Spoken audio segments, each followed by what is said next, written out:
नमस्कार दोस्तों, धर्म रहस्य चैनल पर आपका एक बार फिर से स्वागत है।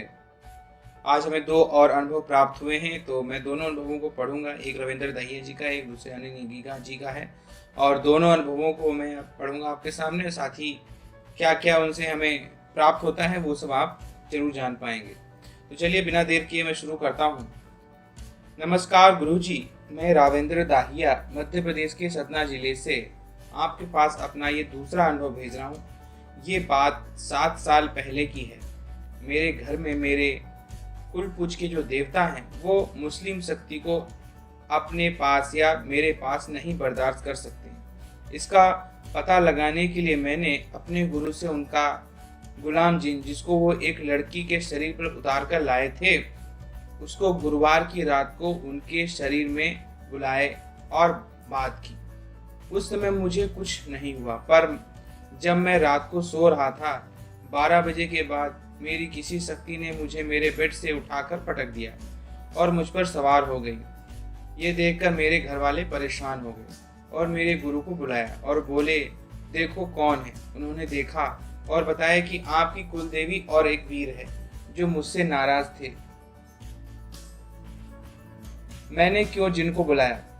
फिर बाद में मैंने उन्हें मना लिया और उनसे आज्ञा लेकर वीरहना पीर की साधना और पठान बाबा की साधना की। उसके बाद कुछ साल बीतने के बाद जब पितृपक्ष के दिन आते हैं, उस समय हमारे यहाँ कहा जाता है कि जो भी देव या देवी वीर सब कहीं तीर्थ स्थान चले जाते हैं और घर में पितरों यानी घर में जो खत्म हो गए हैं उनको वो बैठाते हैं। वो दिन चल रहे थे कि 5 दिन ही गुजरे थे, अचानक गांव से फोन आया कि मेरी दादी का आखिरी वक्त चल रहा है, सभी गांव आ जाओ। मेरे पास भी गांव के बड़े भाई के फोन से सूचना दी गई थी। मैंने पूछा क्या हुआ, तो उन्होंने तबीयत खराब थी क्या। उन्होंने कहा ऐसा नहीं, ऐसा कुछ नहीं था, सुबह तक सब ठीक था। पता नहीं क्या हुआ कि डॉक्टरों को दिखाया, उन्होंने दवा दिया पर कोई असर नहीं हुआ और डॉक्टरों ने कहा है कि उनका आखिरी वक्त है, घर ले जाओ, सब देख लेंगे। पर उन्हें होश नहीं आ रहा और गांव के सभी लोग हमारे गांव के घर पे इकट्ठा हो गए। गंगा जल से उनके मुंह में डाला गया और गाय का दान भी उनके हाथ से करवा दिया गया। मैंने पूछा झाड़ फूक भी करवाए। उन्होंने कहा अपनी तरफ से पूरी ताकत लगा दी है पर कुछ नहीं हुआ है, क्योंकि पितृपक्ष चलने के कारण मैं भी नहीं देख पा रहा था। उन्होंने कहा तुम भी कोशिश कर लो। मैंने कहा ठीक है, पर मुझे पता था कि मेरी कोई भी शक्ति यहाँ काम नहीं आने वाली, तो किसको याद करूं। थोड़ी देर बाद याद आया कि मेरे वीरगहना पीर, जो मैंने मुस्लिम तरीके से बैठकर 10 मिनट पीर बाबा को याद करके बोला मेरी मदद करो, तो उनको सतना से रीवा अपने गांव के लिए भेज दिया कि वहां सब कुछ ठीक करिए। और मैं पूरे परिवार के साथ गांव के लिए रवाना हुआ। कुछ घंटों के बाद गांव पहुंच गए। वहाँ सब रो रहे थे। मेरी माँ, चाची, बुआ सब आ चुके थे। मैंने पीर बाबा को मदद के लिए बोलता हूँ तो मुझे कुछ समय के लिए दिखाई देने लगता है और मैं देखता हूँ कि कोई पिशाच है जिसने ये किया है, जो कोई 100 से 150 साल पुराना बूढ़े जैसा दिख रहा था। कमर उसकी झुकी थी, पूरी चमड़ी सुखड़ी हुई थी, पाँव औसत से ज़्यादा बड़े, छाती से कुछ चिपचिपा सा उसका बह रहा था, जिसके कारण कोई शक्ति काम नहीं कर रही थी। और जैसे ही मुझे देखा मेरी दादी होश में आकर बोलती हैं, करने आ गया परेशान। यह देखकर सभी गांव वाले चकित रह गए और मेरे घर के सभी सदस्य। अब वो पिशाच मुझसे बोलता है कि बचा नहीं पाएगा। मैंने कहा अभी बताता हूँ। उसने बोला पता है कि अभी तेरे पास तेरा पीर है, इसलिए उसी ने मुझे बाहर आने के लिए मजबूर किया है। मैंने आंख बंद कर पीर बाबा से बोला इसको खत्म कर दीजिए बस। फिर पीर बाबा सामने आए और उनका कद 8 से 10 फीट का था, गजब का तेज, हाथों में कड़ा और सफेद लिबास, बहुत सी शक्तिशाली काया थी। मेरे रोम रोम खड़ा हो गया था। फिर उन्होंने मुझे कुछ बोला और उन्हीं से एक जंजीर निकली और वो लाल थी, जो उस पिशाच को जगड़ती चली गई और पिशाच गिड़गिड़ाकर माफी मांग रहा था। सबको ये सब समझ तो आ रहा था, कुछ तो हो तो रहा है, पर उसे देख नहीं पा रहे। वो किसी को नहीं इस प्रकार से दिख रहा था। पिशाच पूरी तरह से वहां से गायब हो गया था और मेरे वीरगहना पीर भी मेरे दिल से उन्हें प्रणाम किया और उनके सजदे पर सिर झुकाया कि मेरी हार नहीं होने दी। गुरुजी, ये सच्ची घटना है। इसके बाद जहाँ से ये बात गई सभी जगह मेरे बारे में जानने लगे। गुरुजी आपको अगर यह अनुभव अच्छा लगा हो तो वीडियो जरूर बनाइएगा। प्रणाम गुरुजी। तो ये थे रावेंद्र दहिया, इनका आपको ईमेल आईडी मैंने डाल दिया है। इसी प्रकार से एक और अनुभव जो है प्रत्युष नेगी जी ने हमें भेजा है और ये बताते हैं कि सरस्वती साधना का है इनके दोस्त का। तो चलिए इनके शब्दों में शुरू करते हैं कि प्रत्युष नेगी जी क्या कह रहे हैं। गुरुजी नमस्कार, मैं आपको अपने दोस्त का अनुभव भेज रहा हूँ जो कि सरस्वती साधना कर रहा है। उसका नाम राजेश है। आपका नीला सरस्वती साधना वाला वीडियो देखकर बिना दीक्षा लिए ही ये साधना उसने शुरू कर दी है, लेकिन अब उससे कुछ समझ नहीं आ रहा कि आगे क्या होगा या क्या किया जाए। वीडियो में दिए हुए सभी सामग्री वगैरह के साथ नवरात्रि में उसने ये साधना शुरू की थी। रोज सुबह 3 बजे उठकर ये मंत्र का जाप करता है। धूप दीप प्रसाद सब होता है। स्फटिक की माला का प्रयोग भी करता है।